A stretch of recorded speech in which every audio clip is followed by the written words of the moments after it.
Bonjour et bienvenue les amis à cette troisième partie de notre tutoriel Excel sur la génération automatique de factures.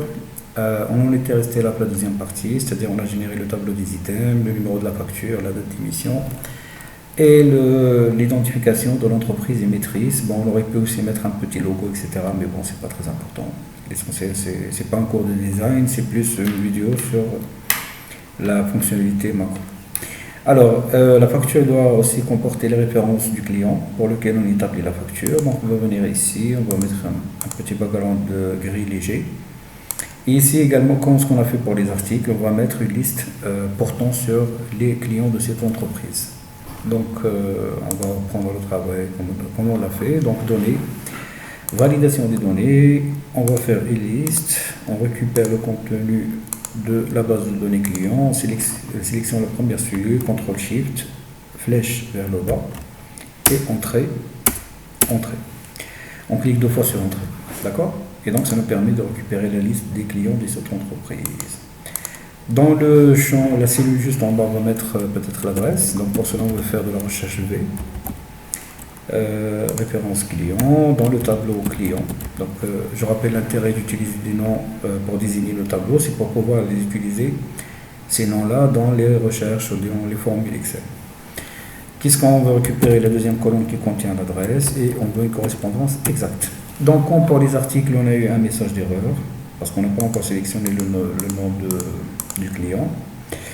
Et pour éliminer ce genre de problème, on peut utiliser ces erreurs. La formule, c'est erreur d'Excel, qui prend en paramètre la formule qu'on va implémenter dans la cellule et à qui on dit ce qu'il faut faire lorsqu'il y a une erreur. Donc lorsqu'il y a une erreur, on veut du texte vite, on ne veut rien avoir. Voilà. Donc une deuxième, c'est erreur recherche V. Cette fois-ci, on va récupérer la ville. D'accord? Donc toujours avec la référence client, dans la base de données client avec S. Troisième colonne, correspondance exacte. Ici il y a erreur, tu ne mets rien. La dernière cellule, on va peut-être mettre le commercial en charge du dossier de ce client. Donc toujours on fait référence à notre client. On fait la recherche dans la base de données client. Cette fois-ci la quatrième colonne et correspondance exacte. Ici erreur. Merci de ne rien nous renvoyer. Voilà. Et donc si on sélectionne un client maintenant, voilà. Donc on a toutes les informations sur ce client. Parfait. Donc après on peut faire un peu de formatage, juste pour rendre un peu les choses un peu plus attrayantes visuellement parlant. On peut augmenter ici la taille. On peut mettre une petite bordure épaisse sur cette partie de la facture. On peut mettre ça en gras et on augmente un peu la taille. Cette partie-là, on peut aussi l'encadrer, la mettre en valeur. D'accord? Voilà, donc on peut enlever le quadrillage. On peut éliminer cette première ligne peut-être. On peut rajouter, je sais pas, un petit background ici, accueil. Bon, on essaie d'embellir un peu les choses, mais bon, l'essentiel c'est le côté fonctionnel. On peut aussi mettre ici du gras. Voilà, donc c'est tout pour la conception de la facture proprement dite. Après, avant d'arrêter l'enregistrement de la macro, très important de mettre à jour le numéro de série des factures. Donc il faut suivre cette procédure à la lettre pour éviter qu'il y ait des bugs. Donc on sélectionne le contenu de la cellule C3, copier, on le colle dans la cellule en bas. On revient à la cellule C3 et on fait une petite formule C4 plus 1 et on copie le contenu de cette cellule et on fait un collage des valeurs. D'accord? Il ne faut pas oublier que la macro il est en train d'enregistrer bêtement ce qu'on est en train de faire. Et donc lorsqu'il va générer une nouvelle facture, il va revenir dans cette feuille data et va faire ce qu'on vient de faire. D'accord? Donc avec ça, on aurait terminé l'enregistrement de notre macro. Donc on peut arrêter en cliquant sur le carré bleu en bas à gauche.